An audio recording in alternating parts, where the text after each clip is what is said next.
Thank you. Madam President, distinguished members of the Court, it is a privilege to appear on behalf of the Republic of South Africa in this case of exceptional importance. It's a case that underscores the very essence of our shared humanity as expressed in the preamble to the Genocide Convention. It's my task to address the Court on the genocidal acts that have led to this urgent request for provisional measures under Article 41 of the Statute of the Court. South Africa contends that Israel has transgressed Article 2 of the Convention by committing actions that fall within the definition of genocide. The actions show a systematic pattern of conduct from which genocide can be inferred. Allow me to place these acts in context. Gaza is one of the two constituent territories of the occupied Palestinian territories, occupied by Israel since 1967. It is a narrow strip of approximately 365 square kilometers, as depicted in the map now displayed. Israel continues to exercise control over the space, territorial waters, land crossings, water, electricity, electromagnetic sphere, and civilian infrastructure in Gaza, as well as over key governmental functions. As the Honourable Minister has said, entry and exit by air and sea to Gaza is prohibited, with Israel operating the only two crossing points. Gaza, which is one of the most densely populated places in the world, is home to approximately 2.3 million Palestinians, almost half of them children. For the past 96 days, Israel has subjected Gaza to what has been described as one of the heaviest conventional bombing campaigns in the history of modern warfare. Palestinians in Gaza are being killed by Israeli weaponry and bombs from air, land, and sea. They are also at immediate risk of death by starvation, dehydration, and disease as a result of the ongoing siege by Israel, the destruction of Palestinian towns, the insufficient aid being allowed through to the Palestinian population, and the impossibility of distributing this limited aid while bombs fall. This conduct renders essentials to life unobtainable. At this provisional measures stage, as this Court has made clear in the Gambia-Myanmar case, it is not necessary for the Court to come to a final view on the question of whether Israel's conduct constitutes genocide. It is necessary to establish only whether at least some of the acts alleged are capable of falling within the provisions of the Convention. On analysing the specific and ongoing genocidal acts complained of, it is clear that at least some, if not all of these acts, fall within the Convention's provisions. These acts are documented in detail in South Africa's application and confirmed by reliable, often UN sources. It's thus unnecessary and impossible for me to recount all of them. I will highlight only some in order to illustrate the pattern of genocidal conduct. The UN statistics that are relied upon are up to date as of 9 January 2024. In South Africa's oral submissions, we will illustrate the facts that we rely on with limited use of audiovisual material. Madam President, we do so with restraint and only where necessary, and always with respect to the Palestinian people. Against this background, I move now to demonstrate, in turn, how Israel's conduct violates Articles 2A, 2B, 2C, and 2D of the Convention. The first genocidal act committed by Israel is the mass killing of Palestinians in Gaza, in violation of Article 2A of the Genocide Convention. As the UN Secretary General explained 5 weeks ago, the level of Israel's killing is so extensive that nowhere is safe in Gaza. As I stand before you today, 23,210 Palestinians have been killed by Israeli forces during the sustained attacks over the last 3 months. At least 70% of whom are believed to be women and children. Some 7,000 Palestinians are still missing, presumed dead under the rubble.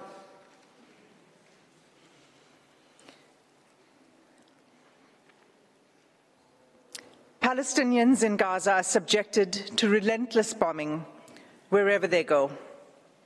They are killed in their homes, in places where they seek shelter, in hospitals, in schools, in mosques, in churches, and as they try to find food and water for their families. They have been killed if they failed to evacuate. In the places to which they have fled, and even while they attempted to flee along Israeli-declared safe routes. The level of killing is so extensive that those whose bodies are found are buried in mass graves, often unidentified. In the first 3 weeks alone, following 7 October, Israel deployed 6,000 bombs per week. At least 200 times it has deployed 2,000-pound bombs in southern areas of Palestine designated as safe.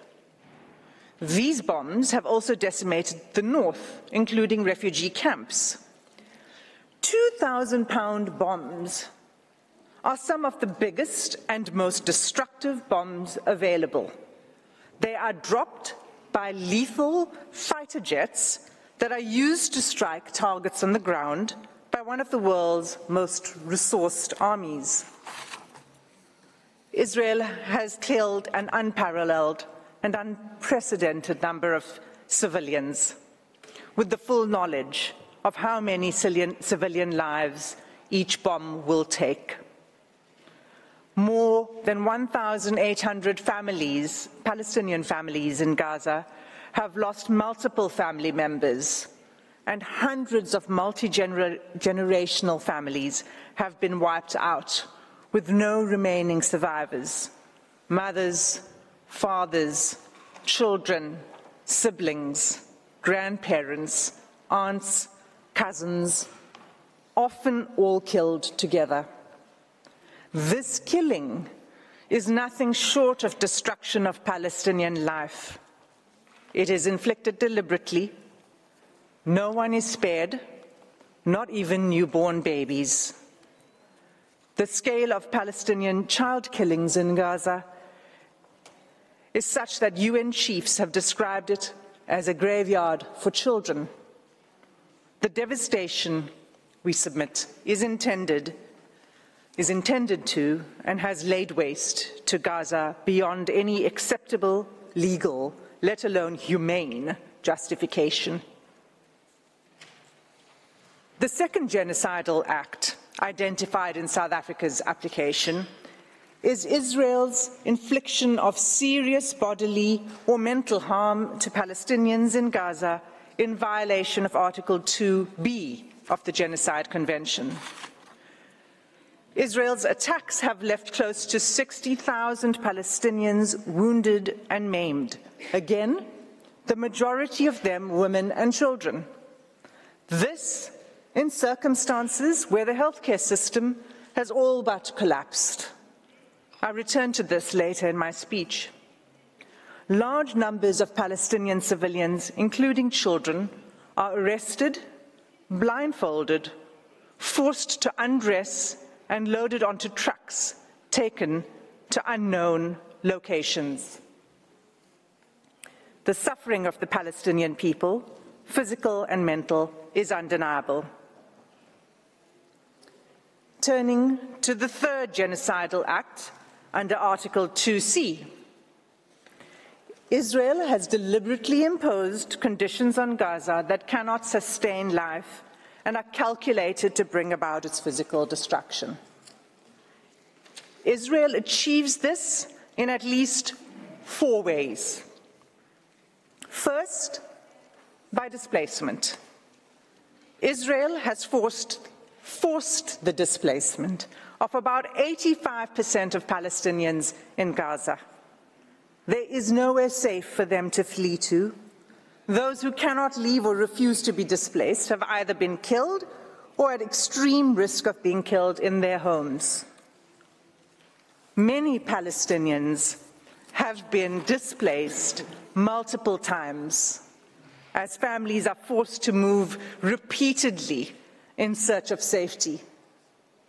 Israel's first evacuation order on 13 October required the evacuation of over 1 million people, including children, the elderly, the wounded, and infirm. Entire hospitals were required to evacuate, even newborn babies in intensive care. The order required them to evacuate the north to the south within 24 hours. The order itself was genocidal. It required immediate movement, taking only what could be carried, while no humanitarian assistance was permitted, and fuel, water, and food, and other necessities of life had deliberately been cut off. It was clearly calculated to bring about the destruction of the population. For many Palestinians, the forced evacuation from their homes is inevitably permanent. Israel has now damaged or destroyed an estimated 355,000 Palestinian homes, leaving at least 500,000 Palestinians with no home to return to. The Special Rapporteur on the Human Rights of Internally Displaced Persons explains that houses and infrastructure, I quote, have been razed to the ground, frustrating any realistic prospects for displaced Gazans to return home, repeating a long history of mass forced displacement of Palestinians by Israel. There is no indication at all that Israel accepts responsibility for rebuilding what it has destroyed. Instead, the destruction is celebrated by the Israeli army. Soldiers film themselves joyfully detonating entire apartment blocks and town squares, erecting the Israeli flag over the wreckage, seeking to re-establish Israeli settlements on the rubble of Palestinian homes, and thus extinguishing the very basis of Palestinian life in Gaza. Second, together with the forced displacement, Israel's conduct has been deliberately calculated to cause widespread hunger, dehydration, and starvation. Israel's campaign has pushed Gazans to the brink of famine. An unprecedented 93% of the population in Gaza is facing crisis levels of hunger. Of all the people in the world currently suffering catastrophic hunger, more than 80% are in Gaza. The situation is such that the experts are now predicting that more Palestinians in Gaza may die from starvation and disease than airstrikes. And yet Israel continues to impede the effective delivery of humanitarian assistance to Palestinians, not only refusing to allow sufficient aid in, but removing the ability to distribute it through constant bombardment and obstruction. Just 3 days ago, on 8 January, a planned mission by UN agencies to deliver urgent medical supplies and vital fuel to a hospital and medical supply center was denied by Israeli authorities. This marked the 5th denial of a mission to the center since 26 December, leaving 5 hospitals in northern Gaza without access to life-saving medical supplies and equipment. Aid trucks that are allowed in are seized upon by the hungry. What is provided is simply not enough.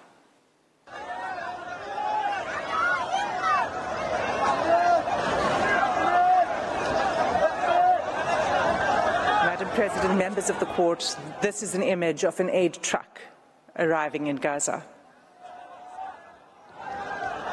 Third, Israel has deliberately inflicted conditions in which Palestinians in Gaza are denied adequate shelter, clothes, or sanitation. For weeks, there have been acute shortages of clothes, bedding, blankets, and critical non-food items. Clean water is all but gone, leaving far below the amount required to safely drink, clean, and cook. Accordingly, the WHO has stated that Gaza is experiencing soaring rates of infectious disease outbreaks. Cases of diarrhea in children under 5 years of age have increased 2,000% since hostilities began.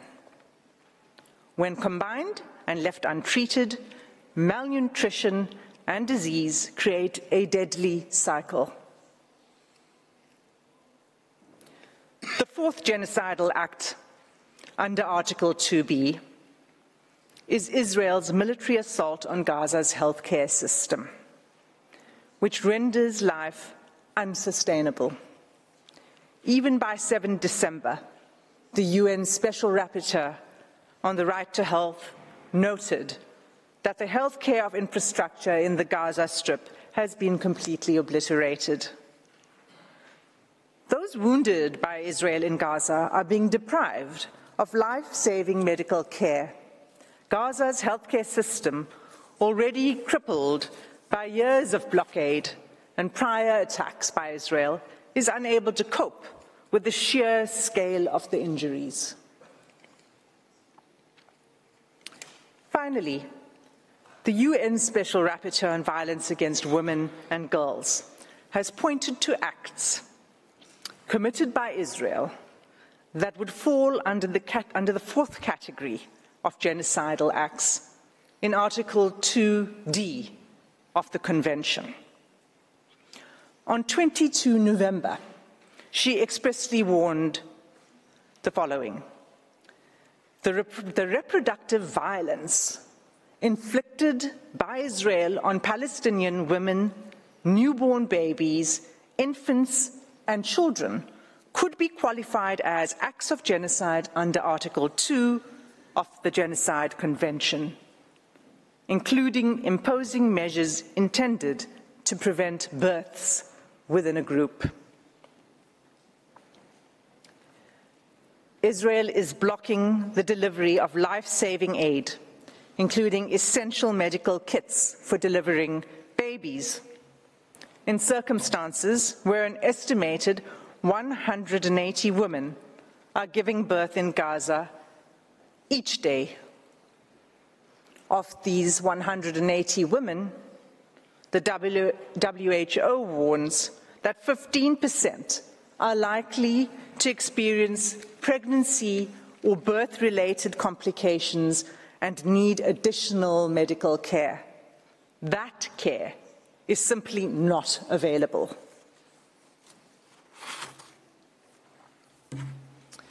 In sum, Madam President, all of these acts, individually and collectively, form a calculated pattern of conduct by Israel, indicating a genocidal intent.